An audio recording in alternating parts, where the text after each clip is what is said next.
Ça va pas changer hein. Bien, nouvelle chaise, putain, nouvelle chaise, nouvelle lumière. Ok, pas mal. Ça dit quoi? Je peux pas trop cacher. Les gars, première vidéo sur la chaîne où je suis tout seul, ça fait bizarre d'exprimer solo, j'ai plus mon comparse,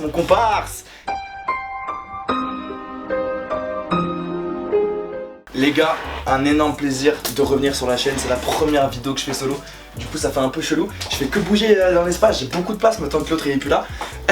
Les gars c'est incroyable, vous m'avez énormément manqué, ça m'a fait plaisir d'avoir ce rapport qu'on avait, de vous parler directement. C'est incroyable de revenir sur YouTube après des mois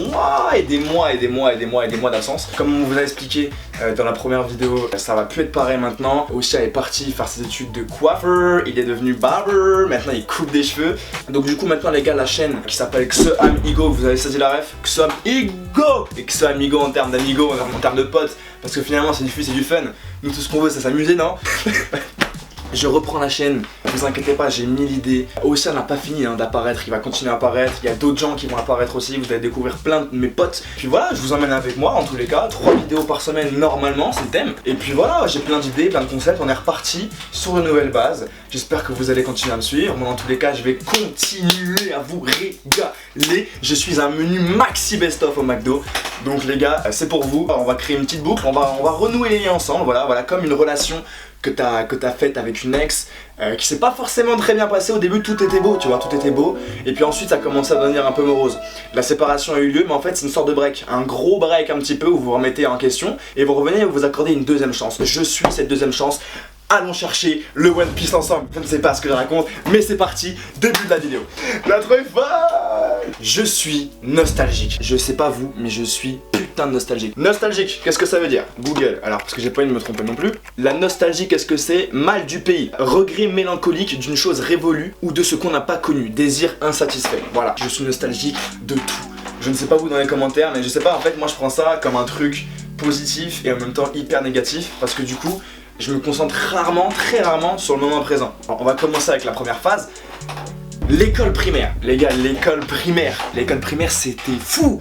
C'était fou. J'étais le boss de l'école primaire. J'ai adoré cette époque. Ce que je trouve vraiment cool avec l'école primaire, c'est que à ce moment-là, vous savez, on est jeune et on a toute cette phase d'insouciance un petit peu. Et en fait, il n'y a pas de règles. C'est tu joues, tu vas en cours. Enfin, tu vas en cours. Tu fais des coloriages, t'apprends à compter, t'apprends à lire, tout ça, donc ça va. Et t'as des récréations, en fait tu joues. Quand tu rentres chez toi, tes parents ils te posent la question, est-ce que t'as bien joué? Et c'est fou. Et moi ça me manque. En général, l'école primaire c'est assez souple et assez cool et assez ok pour tout le monde. Moi à ce moment-là, je savais déjà que c'était fou parce que tu faisais rien. T'avais des récréations, tu jouais au foot, tu t'inventais des histoires, ça parlait de la Dame Blanche, du Père Noël. Je suis à mort nostalgique de cette époque parce que j'étais pas timide, j'ai eu de la chance, je sais pas pourquoi, j'étais à fond, j'avais pas de limite, je jouais tout le temps, j'étais toujours dans les potins. Je me rappelle d'un jouet en particulier, vous savez dans les Happy Meal, avant il y avait des jouets pour ceux qui ont mon âge, j'ai 23, je vais pas parler comme un quarantenaire. Il y avait des jouets un peu stylés, il y avait notamment les petites peluches, les petites peluches qui s'affichent à l'écran, parce qu'on en parlera après, mais je garde tout. Et ça je le kiffais ça. Mais il y avait aussi, est-ce que vous vous souvenez, des petits MP3, des petits baladeurs MP3 qu'on pouvait retrouver dans les McDo, dans les menus Happy Meal.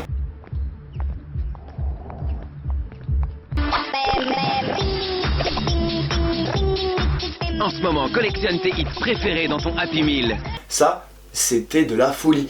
Moi j'étais fan, j'étais petit, avec mon petit frère on était fan de Tokyo Hotel. Voilà les frères, pas de jugement. J'étais fan de Tokyo Hotel. À tel point que je connaissais la pointure du chanteur Bill Kaulitz. Il avait 17 ans, il chaussait du 42 frères. Je me rappelle très bien. Et ce que je voulais vous dire c'est qu'il y avait des baladeurs MP3 et il y avait des baladeurs Tokyo Hotel avec Girls Monsoon. Vous vous souvenez de ce son là? Classique que j'ai encore dans ma playlist. Et ben les gars, j'avais ce baladeur MP3 et tellement les gens savaient que j'étais fan de Tokyo Hotel, ils me le donnaient ce baladeur MP3 et me disaient hey, tiens Maximilien, je sais que t'aimes bien Tokyo Hotel, ça c'est pour toi, tiens régale-toi, écoute le son. On avait 6. L'époque de l'école primaire était folle. Passons maintenant à l'époque du collège. L'époque du collège, de la 6e à la 3e, c'était fou hein. Une grande période, l'époque vraiment où tu commences un petit peu à faire ta transition en tant que petit. Tu commences vraiment à grandir et à mûrir. Elle est belle, la descente aux enfers où tu es le plus grand des SM2 et t'arrives en dernier parce que t'es 6ème et t'es le plus petit. Les gars, moi à l'époque du collège c'était une époque très particulière et c'était pas hyper simple. Je pense que c'est un petit peu le cas de pas mal de gens. L'époque du collège c'est là où tu te construis un petit peu et où en mode tu commences à prendre tes marques dans la vie. Et moi en fait j'ai fait un collège à Sens qui s'appelle le collège Stéphane Mallarmé qui était pas dingue. En fait il était fou, moi je le kiffais, mais en termes de réussite, pourcentage, brevet et puis même les gens à l'intérieur et tout, c'était un collège en fait on mettait un petit peu tout le monde. J'ai adoré cette période à tel point que ma meilleure année scolaire était au collège en 4ème. 6ème, 5ème dans mon coin, pas trop de souvenirs, mais alors la 4ème les frères. Vache la 4ème. Est-ce que vous connaissez Ossia? Bah oui, vous connaissez Ossia, maintenant vous le connaissez. C'est l'année de ma rencontre avec Ossia, les frères, c'était fou. Je me rappelle comme si c'était hier. Premier jour de 4ème, on est en classe. On a cours avec une prof principale qui s'appelait Madame Capolongo, je crois, c'était ma prof d'histoire géo. Je me mets avec un pote que j'avais de la 6ème et de la 5ème, je m'assois et Ossia, un mec que je ne connais ni d'Adam ni d'Eve, se met derrière moi, commence à parler et là j'entends un psst, psst. Ouais. Maximilien, c'est ça hein? Ouais. Est-ce que je peux avoir une copie double s'il te plaît? Ouais, vas-y, carrément. Début de l'amitié, c'est très simple, début de l'amitié. On sort dans la cour et Ossia qui connaissait pas grand monde à cette époque-là, il vient voir mon groupe de potes, comme je dis j'avais un groupe de potes et on joue à Call of Duty. Et on avait créé une team qui s'appelait la GX18. Et on parlait de Call of, et lui il était un bousier de Call of comme nous tous à l'époque, d'ailleurs les gars on parlait de Call of Duty. Il arrive vers nous, il nous dit hey les gars, c'est quoi votre groupe, vous parlez de Call of Duty ou quoi? Et nous on fait ouais. T'aimes bien Call of Duty? Oui j'aime bien Call of Duty. Viens, tu es automatiquement notre ami. Et à partir de là, c'est une énorme amitié. J'ai commencé à grandir dans ma tête. Et je pense que lui aussi, on s'est un petit peu apporté du bien tous les deux. On a trop rigolé. On a fait plein de conneries. Comment parler de l'époque du collège sans parler du GOAT de YouTube français, j'ai nommé Diablo X9 les frères. C'était mon youtubeur préféré, je pense que pour vraiment beaucoup de gens c'était le cas. Vous avez vu comment il commentait, c'était un génie. Et il te commentait la partie comme si de rien n'était. Mais cette époque là, elle restera légendaire. Diablo X9, ZiggyDix, Gotaga à l'époque, qui est toujours là, mais Gotaga, Monsieur le V12, Wartek, Sifano, avec toute la cop team. Franchement c'était une époque de dingue. Et ça a donné du coup l'envie à plein de jeunes et plein de gens de se lancer sur YouTube. Eh, j'ai pas peur de le dire, que c'est grâce à Diablo X9 que j'ai commencé les vidéos YouTube. Et c'est lui qui m'a vraiment éveillé à ce monde-là. C'était vraiment une époque de fou. Les jeux vidéo. Cette époque-là, c'est trop fou, je suis trop nostalgique de cette époque parce qu'avant j'étais un grand gamer, je jouais à mort à Call of, Battlefield, Zelda, Pokémon, tout ça, j'étais à fond sur les jeux. Je suis nostalgique de cette époque-là, hein. Je pense qu'on l'est un peu tous. C'était incroyable, Battlefield 3 légendaire. Maintenant je joue beaucoup moins et les jeux sont plus les mêmes et il n'y a plus la même hype qu'avant. L'époque où j'étais mort dans les jeux vidéo, je faisais que ça. Carrément je me réveillais le matin plus tôt avant d'aller au collège pour pouvoir jouer 1 heure. On était matrixés avec mon petit frère, on était des fous des jeux vidéo et je suis trop nostalgique, comme je vous ai dit je suis hyper matérialiste aussi et à tel point que je regarde tout. Là j'ai une Switch, une Xbox 360, une Wii, une GameCube, une 3DS et une Game Boy Advance. Je passe par toutes les époques. En Mario Kart Double Dash les gars, on se met d'accord que c'est le meilleur Mario Kart et il est sur GameCube les gars, il est sur GameCube. Et l'époque où on était tous à fond connectés, vous savez quand on était sur le Xbox Live ou sur le PSN pour ceux qui avaient la Play, et que tu rejoignais tes potes, tout ça, et que ça parle, moi c'est plus du tout un truc que je fais maintenant. Avant ça s'appelait sur les groupes Xbox Live et tout, c'était fou. On faisait les secrets de Call of Duty en zombie, ça nous prenait des journées entières. On regardait du coup les gameplays de Diablo X9, on essayait de refaire la même chose, on enregistrait nos propres gameplays et tout, non. Franchement c'était, les gars, c'était une époque totalement folle. Donc l'époque des jeux vidéo, si vous vous reconnaissez dans ce que je dis, n'hésitez pas à me le dire dans les commentaires. C'est cet espace vous est dédié, il est fait pour ça. Les dessins animés, les frères, les dessins animés avant c'était une dinguerie, les Scooby-Doo, Bob l'éponge, Galactic Football avec le souffle d'Aquilian, on s'en rappelle avec D-Joke et Rocket, Micro Ice, l'époque où tu pouvais te retourner. Je me rappelle, j'étais avec mon petit frère, on était chez mes grands-parents. On passait notre journée à regarder les dessins animés. Le Marsupilami, Iron Man Armored Adventures. Oh alors là les frères, c'était une dinguerie. C'était sur Disney XD, je sais pas si vous vous en souvenez, c'était Iron Man quand il était c'était une version de lui où il était jeune et tout, c'était incroyable. On regardait avec mon ref, c'était un dessin animé Spider-Man, mais il faisait un peu flipper. Je sais pas si vous voyez lequel c'est un dessin animé où genre c'est une histoire un peu sombre. Les Tortues Ninja, Titeuf, les frères Titeuf, qu'est-ce qu'on a suriné Titeuf. Non, l'époque des dessins animés à notre époque, c'était fou. Il y avait que des bangers. La lecture. On va commencer par les romans parce que j'en ai pas lu énormément, mais les gars, on se rappelle des romans Chair de poule.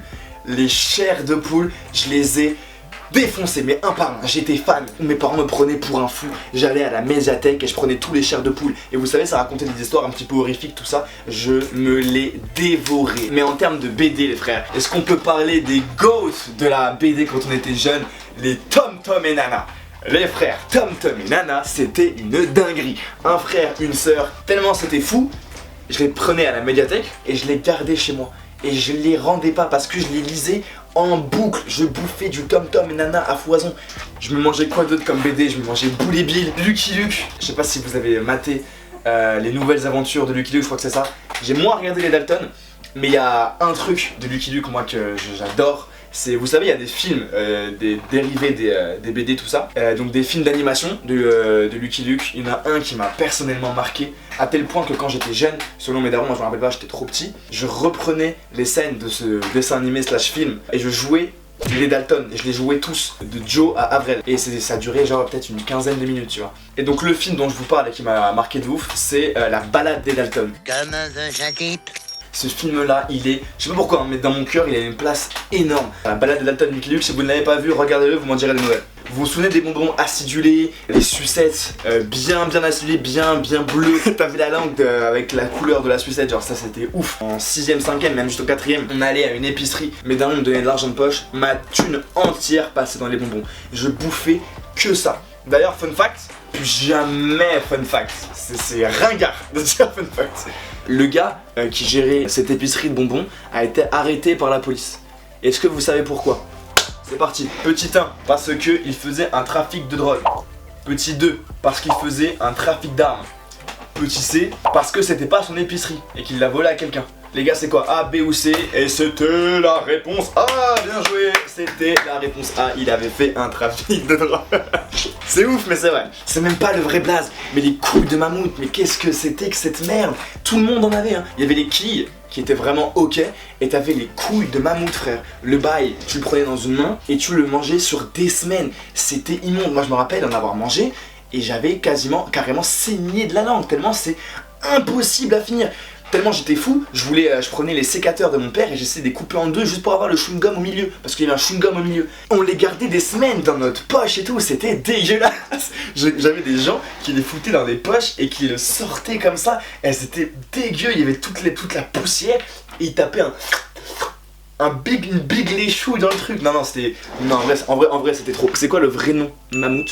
Ça s'appelle juste mammouth? Boule de mammouth? Boule de mammouth, c'est des boules de mammouth? Mais pourquoi on appelle ça des coups de mammouth? Mammouth ball.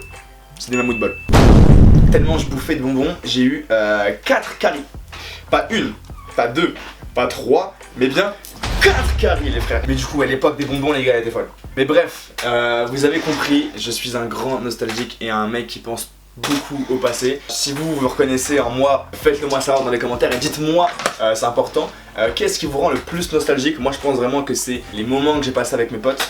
Ça je pense que c'est mon top 1. Et l'époque de YouTube en 2012-2013, ça c'était franchement, c'était juste fou ce moment là. L'époque Call of Duty, tout ça. On la retrouvera jamais cette période, vous voyez ce que je veux dire? Et elle était trop belle. Voilà, je vous remercie. Ça m'a fait archi plaisir de vous reparler pour la première, parce que c'est la première vidéo que je tombe tout seul. Merci de m'avoir écouté. Encore une fois, n'oubliez pas de nous suivre sur Instagram et sur Twitter. Abonnez-vous à cette chaîne les gars, on va faire un grand voyage ensemble, c'est le début de l'aventure. Comme vous voyez en bannière, c'est Luffy. Si vous voulez devenir un Nakama, c'est le moment d'activer la cloche, de vous abonner à la chaîne. D'ailleurs la cloche elle est juste ici, vous abonnez juste là, le petit like il apparaît juste ici. Les frérots, merci, ça m'a fait plaisir de vous revoir. On se dit à la prochaine pour une prochaine vidéo. Let's fucking go!